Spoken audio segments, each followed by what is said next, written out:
तमिलनाडु में सरकार गठन को लेकर सस्पेंस बना हुआ है।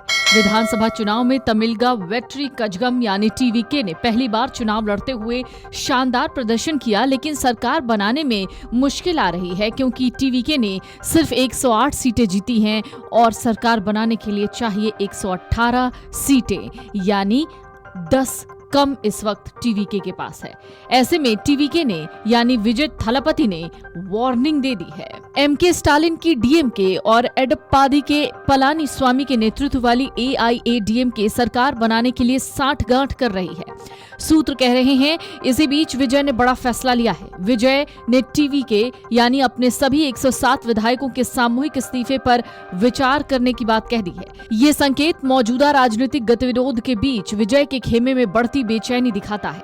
हालांकि ये चेतावनी विजय ने खुद आधिकारिक तौर पर नहीं दी है, लेकिन ये पार्टी के भीतर बढ़ती हताशा को दिखाती है, क्योंकि चुनाव के बाद की बातचीत अभी किसी भी नतीजे पर नहीं पहुंची है और अंकों का खेल सरकार के गठन में रुकावट डाल रहा है। ये घटनाक्रम उन रिपोर्टों के एक दिन के बाद सामने आया जिनमें कहा गया था कि डीएमके ने टीवीके को सत्ता में आने से रोकने के लिए अपने पुराने प्रतिद्वंदी एआईएडीएमके के साथ पर्दे के पीछे से बातचीत शुरू कर दी है। 23 अप्रैल को हुए विधानसभा चुनाव में डीएमके को 59 सीटें मिली, जबकि एआईएडीएमके को 47 सीटें मिली हैं। सूत्र कहते हैं टीवीके नेतृत्व इस बात से विशेष रूप से नाराज है कि डीएमके और एआईएडीएमके के बीच एक अघोषित गठबंधन हो गया है, जिसका मकसद विजय को सत्ता में आने से रोकना है, भले ही उनकी पार्टी विधानसभा में सबसे बड़ी पार्टी बनकर उभरी हो। पार्टी नेताओं का मानना है दोनों प्रमुख द्रविड़ पार्टियों की ओर से मिल रहे हालिया राजनीतिक संकेत टीवीके को सत्ता से बाहर रखने की एक कोशिश है, जबकि सच्चाई यह है कि दोनों में से किसी भी पार्टी के पास अकेले दम पर सरकार बनाने के लिए जरूरी संख्या बल ही नहीं है। संवैधानिक नियमों के मुताबिक विजय से एक सीट खाली करने की उम्मीद है, जिससे पार्टी की प्रभावी ताकत 107 विधायकों की हो जाएगी। इसे कांग्रेस का समर्थन प्राप्त है, जिससे 5 और सदस्य जुड़ जाते हैं और कुल संख्या 112 तक पहुंच जाएगी, जो 234 सदस्यों वाले सदन में बहुमत के आंकड़े 118 से अभी भी कम है। पार्टी डीएमके के सहयोगियों, जिनमें विदुथलाई चिरुथाईगल काची, वामपंथी दल और इंडियन यूनियन मुस्लिम लीग शामिल हैं, उनसे सक्रिय रूप से संपर्क साध रही है, लेकिन अभी तक कोई पक्का आश्वासन नहीं मिला है।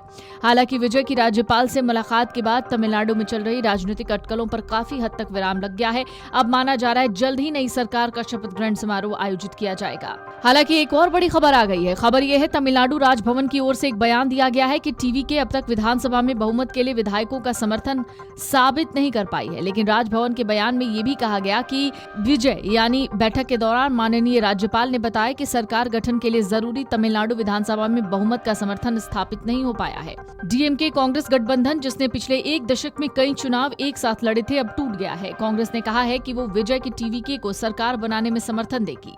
हालांकि कांग्रेस के एक वर्ग ने चुनाव से पहले टीवीके के साथ गठबंधन करने की इच्छा खुलकर जताई थी। दरअसल तमिलनाडु विधानसभा में अपना करिश्मा दिखा चुके थलापति विजय को इस बात का शक है कि एआईएडीएमके और डीएमके दोनों पार्टियां मिलकर राज्य में सरकार बनाने की कोशिश कर रही हैं, जबकि सबसे ज्यादा वोट पाने वाली पार्टी को बाहर रखा जा रहा है।